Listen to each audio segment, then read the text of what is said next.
देखो क्या बोल रहा है भैया। Photo electrons are emitted from neutral spherical metal ball when it is illuminated by light. ठीक है। एक मेटल बॉल पे हमने लाइट को शाइन किया जी। ओके। ऐसे लाइट शाइन किया और उसमें से इलेक्ट्रॉन्स निकले। इलेक्ट्रॉन को एनर्जी मिली, इलेक्ट्रॉन निकल गए, फोटो इलेक्ट्रिक इफेक्ट हो रहा है जी। ठीक है। तो ये जो लाइट हमने डाली है उसका वेवलेंथ हमें दिया है 4 × 10, सॉरी उसकी फ्रीक्वेंसी दी है हमें यार। उस लाइट की जो है फ्रीक्वेंसी हमें दी हुई है 4 × 10⁻15 हर्ट्स। ओके जी। उस लाइट का हमें पावर भी दिया हुआ है। कितना दिया है? 3.313 milli watt 10⁻³ maximum charge that can be acquired by this pair in 2 second. तो आपने बताना है कि देखो जब इलेक्ट्रॉन निकलेंगे, है ना, तो मेटल पे चार्ज आ जाएगा। तो आपने बताना है कि कितना चार्ज आएगा। क्यू निकालना है, क्यू का फॉर्मूला एन ही होता है। ठीक है। इन 2 सेकेंड। और आपको टाइम दिया 2 सेकेंड, तो 2 सेकेंड। अगर ये लाइट 2 सेकेंड तक उस मेटल स्पेयर पे पड़ती रहेगी, इलेक्ट्रॉन बाहर निकलते रहेंगे, तो 2 सेकेंड बाद उस पे टोटल चार्ज क्या होगा आपने वो निकालना है। क्वेश्चन क्लियर हो गया अभी आपको? तो सबसे पहले एक काम करते हैं जी। क्या काम करना है? आपने एनर्जी निकालना फोटोन की। ठीक है। वो तो आसान है निकालना। एनर्जी का फॉर्मूला होता है H तो H इंटू फ्रीक्वेंसी आपको दी 4 × 10⁻15। ठीक है। एनर्जी निकाल दो इसमें। ये कैलकुलेशन लंबा हो जाएगा यार। चलो मैं बता देता हूँ कैसे कैसे करना है, ऐसे कर लेना आपने। ठीक है। देखो यहां से पहले एनर्जी निकाल दो। 1 फोटोन की, एक फोटोन की एनर्जी आ जाएगी आपके पास। ठीक है। उसके बाद फिर हमारे पास ना एक फॉर्मूला है, एनसीईआरटी में यूज किया है नंबर निकालने का। नंबर होता है एनर्जी बाय पावर। ओके। यहाँ से नंबर ऑफ इलेक्ट्रॉन्स आ जाएगा आपके पास। तो एनर्जी आपने यहाँ से पुट कर देनी है, पावर आपने यहाँ से यहाँ पुट कर देनी है यहाँ पर। तो आपके पास एन आ जाएगा। ओके भी। जब एन आ गया तो q equal to n e लगा के, नहीं q equal to n e, ये चार्ज आ जाएगा है ना हमारे पास। अब वो टाइम पूछ रहा ना। टाइम, टाइम कहाँ यूज किया हमने पर? Sir power equal energy per unit time, तो ये एन नहीं टी आएगा। ओ। हम्म। तो P इंटू टी लेना पड़ेगा, इंटू 2 कर दो। ठीक है। अब ठीक है।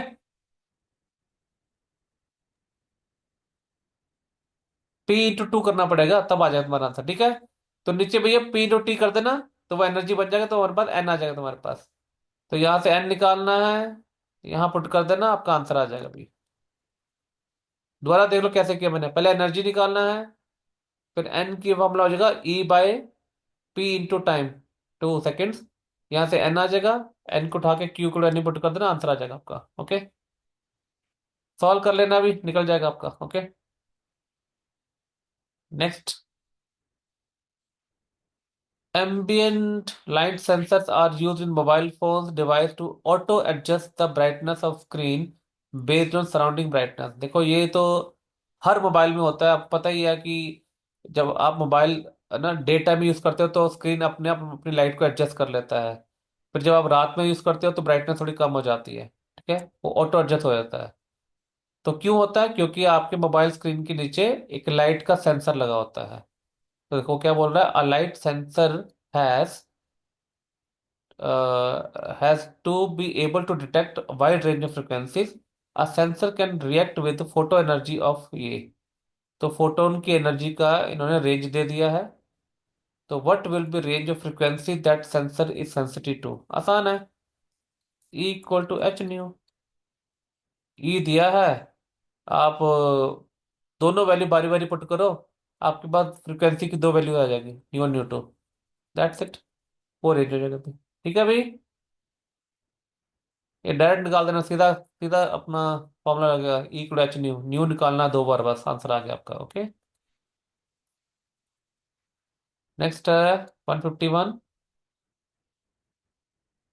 How does Einstein photo electric equation provide an explanation for concept of threshold frequency in context of the photoelectric effect? ये आपका जो टॉपिक है, ये आया है failure of classical wave theory, उसके बाद उसको आइंस्टाइन ने कैसे प्रूफ किया था। ओके, चलो मैं एक बार बता देता हूँ कि इसमें आपने कैसे इसका आंसर को लिखना है। ठीक है, देखो, आइंस्टाइन की फोटो इलेक्ट्रिक इक्वेशन क्या थी हमारी? H nu equal to work function h plus naught minus K E. Kinetic energy maximum. ठीक है भाई, ये हमारा फॉर्मूला होता है आइंस्टाइन का। समझ में आ गया जी? अब provide an explanation for concept of threshold frequency, है ना। अब अगर मैं इसको उधर ले जाऊं, है ना, h nu minus omega no by W naught equal to हमारे पास क्या आ जाएगा? काइनेटिक एनर्जी आ जाएगा भाई। ओके भी, अब इस केस में अगर तुम्हारी थ्रेशोल्ड फ्रीक्वेंसी होती है, और थ्रेशोल्ड फ्रीक्वेंसी हमेशा मिनिमम फ्रीक्वेंसी होती है जब जहां पर फोटो इलेक्ट्रिक इफेक्ट या एमिशन हो सकता है।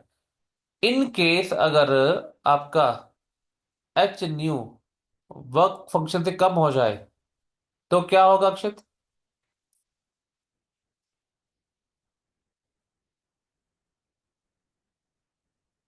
एच न्यू की वैल्यू अगर वर्क फंक्शन से कम हो जाए तो क्या होगा? आपका काइनेटिक एनर्जी का जो वैल्यू है वो क्या आएगा? नेगेटिव आ जाएगा, which is not possible. Kinetic energy जो है अगर नेगेटिव पॉसिबल नहीं है। समझ में आ गया जी? ओके, इसलिए जो फ्रिक्वेंसी है वो थ्रेशोल्ड फ्रिक्वेंसी से ज्यादा ही होना चाहिए।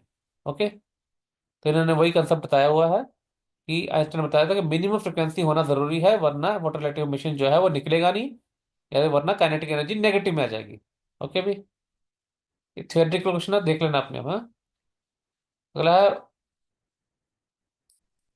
why do all electrons emitted during photoelectric emission not have same kinetic energy? ये भी मैंने बहुत बार बताया हुआ है।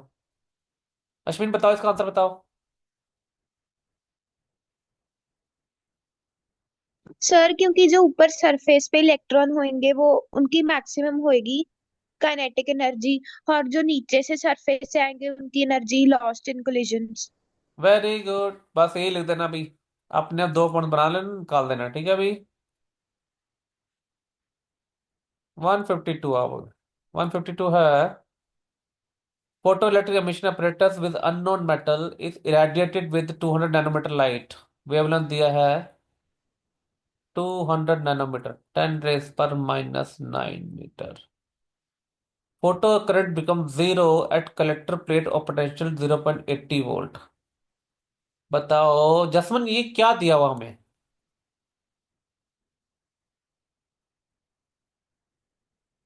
माइनस 0.80 हमें क्या दिया है, बता जसमन। वो हाँ, स्टॉपिंग पोटेंशियल। या क्योंकि उन्होंने लिखा है फोटो इलेक्ट्रिक करंट जीरो हो गया तो ये स्टॉपिंग पोटेंशियल है। तो जसमन, क्या तू इस वैल्यू से काइनेटिक एनर्जी निकाल सकता है? यस सर, फॉर्मूला होता है इसका। Q V naught, right. Yes.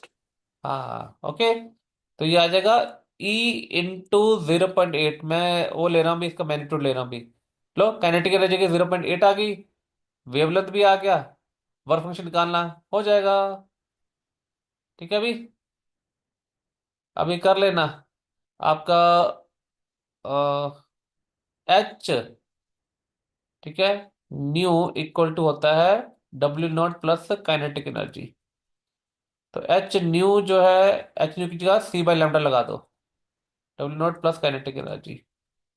तो एच पता है, सी मालूम है, लैम्डा भी गिवन है आपको, काइनेटिक एनर्जी भी आ गया। यहाँ सॉल्व करके आपका वर्क फंक्शन आ जाएगा। ओके भाई, अभी सारी वैल्यूज पुट कर देना, आपका आंसर आ जाएगा, सॉल्व कर लेना खुद। नेक्स्ट 153, लो भी लास्ट क्वेश्चन है। आज हमारे 2 चैप्टर खत्म हो गए भी। मैंने आज सॉल्व नहीं किया लेकिन आपको फॉर्मूले सारे बता दिए। For monochromatic light of wavelength 240 nanometre, lambda दिया है 240 nanometre, falls on sodium metal surface, threshold wavelength lambda naught दिया है 360 nanometre. Determine speed of photo electron emitted from sodium metal, h दिया है और मास दिया हुआ है। हम्म बताओ अभी फॉर्मूला क्या लगेगा, बोलो। आयतन की फॉर्मूला लगाना है।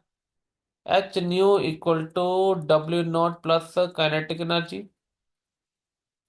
H c by lambda equal to, W naught का फॉर्मूला भी क्या होता है, एच न्यू नॉट होता है, तो ये आ जाएगा h c by lambda naught plus kinetic energy का हाफ एम वी स्क्वायर आ जाएगा भैया यहाँ पर। लो भी यहाँ से वी निकाल देना। सारी वैल्यूज दी हैं आपको, लेमडा भी दिया है, लेमडा नॉट दिया है, मास भी दिया हुआ है, एच भी दिया है, वी यहाँ से निकल जाएगा। अब कोई डाउट हो तो मेरे से पूछ लो। ओके, तो आज हमारे 2 चैप्टर हो गए भी, वेव पे हो गया, ड्यूरेशन पे हो गया। अब कौन कौन सा चैप्टर रह गया हमारा।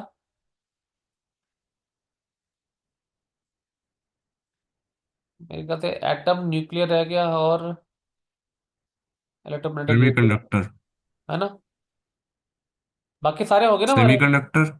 हो गया सेमीकंडक्टर। सेमी तो सबसे बड़ा था, सेमी में 22 क्वेश्चन थे। उसका रिकॉर्डिंग होगा, देख लेना, ठीक है अक्षित। Yes sir. हाँ सारे हो गए हमारे, बस ये आ गया एटम न्यूक्लियर रह गया और मेरे ख्याल से एक बड़ा है, ईएमआई पड़ा हुआ है।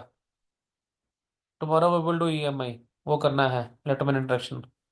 बाकी सर ऑलमोस्ट इसकी सारा हो चुका। रिकॉर्डिंग्स कहाँ पे है इस क्लास की इसकी? कौन सा। इसकी रिकॉर्डिंग्स कहाँ पे है? यूट्यूब में पड़ा सारा। Okay okay. ठीक है, देख लेना हाँ। हम्म। चलो भी।